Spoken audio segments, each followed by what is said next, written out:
Okay, something a bit different for a magnet fishing channel again. I don't even know why I'm doing this. Maybe just because it's a bit of an interest. Maybe. Okay, so something a bit different for a magnet fishing channel again. There's the Sleaford Dippers. If you're new to the channel, then just go on, stick a quick sub on there if you like a bit of cheeky magnet fishing. But yeah, no, something a bit different from magnet fishing again today. Yeah, I really just thought I'd see if I could do a little video on a EDC tape dispenser key ring. It's nothing snazzy, but I think it's kind of cool. Sits on the keys. Still quite, I suppose, compact. And well, I suppose you don't really need that much stuff. I'm using duct tape, you don't need to. A little bit of card, you'll see what you need that for shortly. A couple of beads, and then I had some, let's get rid of that. And then I had some red cord at hand, so well, what shall we make one out of red cord? I don't mind out of black. I prefer black myself, but I don't know if it might be for ease of the video that the red cord might actually be better to show you what I'm doing. I know I've got a bit of shadow. I'm not used to this format of video being all handsy, or at least my nails are clean. So we'll crack on and let's see if I can't pique your interest with something a little bit different, eh?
Well, there we go.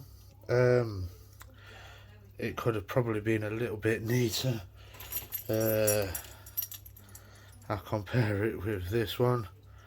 There's one that I made earlier. Compared to what, I'll be honest, actually I had a right issy fit and a right old ducky over the duct tape. But I hope you get the idea, and I hope that it helps you in the future, maybe sort of experiment and I don't know, make your own. But it's just a bit of fun, really, innit? But see, for dippers, I'm better at that. I'm better at the magnet fishing, trust me. Well, there you go. Shall we call it quits?